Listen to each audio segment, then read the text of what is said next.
ये कहानी है उस रात की जब देश की सबसे सुरक्षित मानी जाने वाली दीवारों में पहली बार दरार पड़ी थी। ये कहानी है एक ऐसे प्रधानमंत्री की जिसे देश ने अपना रक्षक माना, लेकिन शायद वो खुद सबसे बड़े खतरे के बीच खड़ा था। कैमरा धीरे धीरे राजधानी के ऊपर से गुजरता है। रात का समय है, लेकिन शहर सोया नहीं है। रोशनी, सुरक्षा गाड़ियां, दूर कहीं सायरन की हल्की आवाज। प्रधानमंत्री नरेंद्र मोदी, एक ऐसा नाम जो पिछले 10 वर्षों से सत्ता, रणनीति और कठोर फैसलों का पर्याय बन चुका था। उनके समर्थक उन्हें देश का सबसे मजबूत नेता कहते थे और विरोधी सबसे रहस्यमय। पुरानी फुटेज चुनाव रैलियों की भीड़ आर्यवीर के नारे लगा रही है। लेकिन हर शक्ति के पीछे एक छाया होती है, और इस कहानी में वो छाया धीरे धीरे आकार ले रही थी।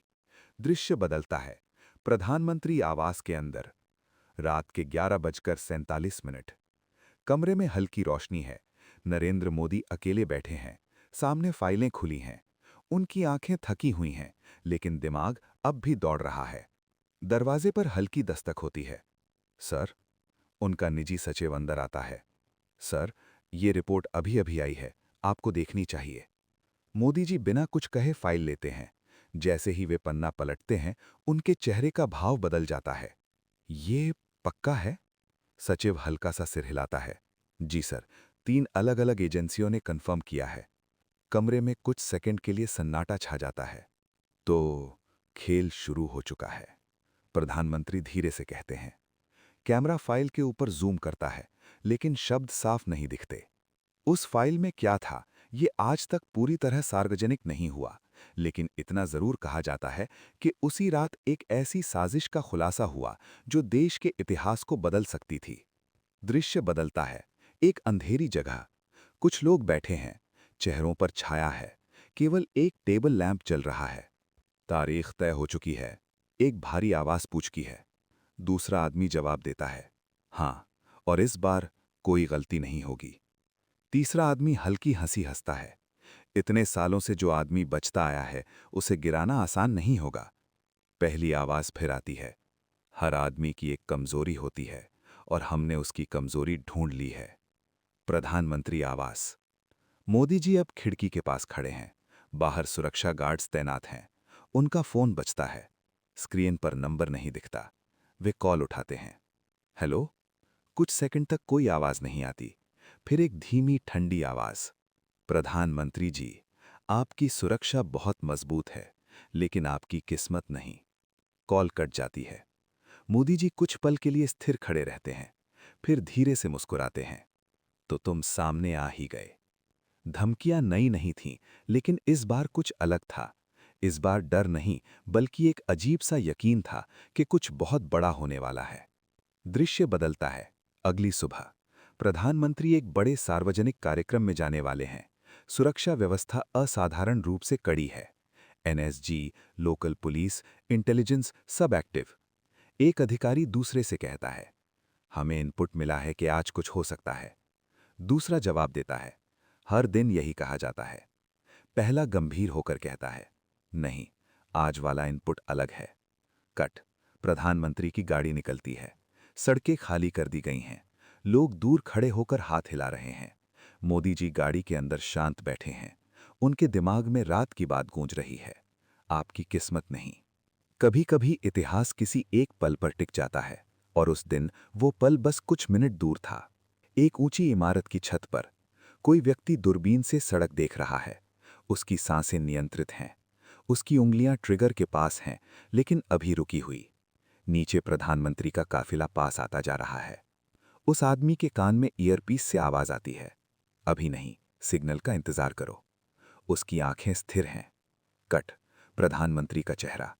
गाड़ी के अंदर अचानक वो कुछ महसूस करते हैं। वे खिड़की के बाहर देखते हैं, जैसे कोई अदृश्य खतरा उन्हें घूर रहा हो। कहते हैं, कुछ लोग खतरे को आने से पहले महसूस कर लेते हैं, लेकिन हर बार बचना संभव नहीं होता। अचानक एक तेज आवाज। स्क्रीन काली हो जाती है। कुछ सेकंड तक सिर्फ सन्नाटा। फिर लोगों की चीखें, सायरन, भागती हुई भीड़। उस एक आवाज ने सब कुछ बदल दिया। सड़क पर अफरा तफरी मची हुई है। लोग इधर उधर भाग रहे हैं। सुरक्षा गाड़ियां अचानक रुक चुकी हैं। कमांडो हर दिशा में दौड़ रहे हैं। प्रधानमंत्री की गाड़ी बीच सड़क पर खड़ी है। दरवाजा तेजी से खुलता है। एक कमांडो चिल्लाता है, कवर कवर। दो कमांडो तुरंत मोदी जी को ढाल बनाकर बाहर निकालते हैं और दूसरी बख्तरबंद गाड़ी की तरफ ले जाते हैं। उनके चेहरे पर कोई डर नहीं है, लेकिन आंखों में एक गहरी समझ है, जैसे वो पहले से जानते थे कि ये होने वाला है। हमले की पुष्टि तुरंत नहीं हुई थी, लेकिन खतरा वास्तविक था और ये साफ हो चुका था कि ये कोई साधारण कोशिश नहीं थी। ऊंची इमारत की छत। वो आदमी तेजी से अपना सामान समेट रहा है। उसके हाथ बिल्कुल नहीं कांप रहे। ईयरपीस में आवाज आती है, मिशन अधूरा है, टारगेट जिंदा है। वो आदमी हल्का सा मुस्कुराता है। कोई बात नहीं, खेल अभी शुरू हुआ है। वो छत से पीछे की तरफ गायब हो जाता है। एक कंट्रोल रूम। बड़े बड़े स्क्रीन पर लाइव फीड चल रही है। अधिकारी तेजी से आदेश दे रहे हैं, सभी एग्जिट सील कर दो, ड्रोन यूनिट को एक्टिवेट करो, हर संदिग्ध को तुरंत हिरासत में लो। एक वरिष्ठ अधिकारी गुस्से में चिल्लाता है, ये कैसे हुआ? इतनी सिक्योरिटी के बीच कोई इतना करीब कैसे पहुंचा? कोई जवाब नहीं देता। जब सवाल ज्यादा हों और जवाब कम, तो समझ लेना चाहिए कि कहानी उतनी सीधी नहीं है जितनी दिख रही है। इंटेलिजेंस एजेंसी का ऑफिस। एक युवा अधिकारी कंप्यूटर स्क्रीन पर डेटा देख रहा है। अचानक उसकी आंखें चौड़ी हो जाती हैं। सर, हमें कुछ मिला है। वरिष्ठ अधिकारी पास आते हैं। क्या? हमले से ठीक पहले प्रधानमंत्री के सिक्योरिटी सिस्टम में 12 सेकंड का ब्लैकआउट हुआ था। कमरे में सन्नाटा। 12 सेकंड, लेकिन वो काफी थे। वरिष्ठ अधिकारी धीरे से कहते हैं, इसका मतलब अंदर कोई है। जब दुश्मन बाहर नहीं बल्कि अंदर हो, तो लड़ाई और भी खतरनाक हो जाती है। सर, हमने उस 12 सेकंड के ब्लैकआउट को ट्रेस कर लिया है। वरिष्ठ अधिकारी तुरंत पूछते हैं, कहां से आया था? सर, सिग्नल बाहर से नहीं बल्कि अंदर से ट्रिगर हुआ था, लेकिन उसका कंट्रोल देश के बाहर से था। कमरे में खामोशी छा जाती है। लोकेशन? युवा अधिकारी गहरी सांस लेता है। सर, पाकिस्तान। कमरे में मौजूद हर चेहरा सख्त हो जाता है। जब खतरा सरहद के उस पार से आए, तो वो सिर्फ एक हमला नहीं रहता, वो एक संदेश बन जाता है। प्रधानमंत्री का कक्ष। मोदी जी को टेबल के सामने खड़े हैं। उनके सामने देश के सबसे बड़े सुरक्षा अधिकारी मौजूद हैं। हमें पूरा सच चाहिए, चाहे वो कितना भी कड़वा क्यों ना हो। सर, हमने इंटरसेप्ट किए गए कम्युनिकेशन में एक नाम पाया है। कौन? हाशिम रजा, पाकिस्तान की एक गुप्त एजेंसी से जुड़ा हुआ ऑपरेटिव। आर्यवीर कुछ सेकंड तक चुप रहते हैं। तो ये सिर्फ एक हमला नहीं था, ये एक ऑपरेशन था। एक अंधेरी जगह, इस बार पाकिस्तान के अंदर। एक कमरा, दीवारों पर नक्शे, स्क्रीन पर भारत के अलग अलग शहरों की तस्वीरें। एक आदमी खड़ा है, चेहरा अब साफ दिखता है, हाशिम रजा।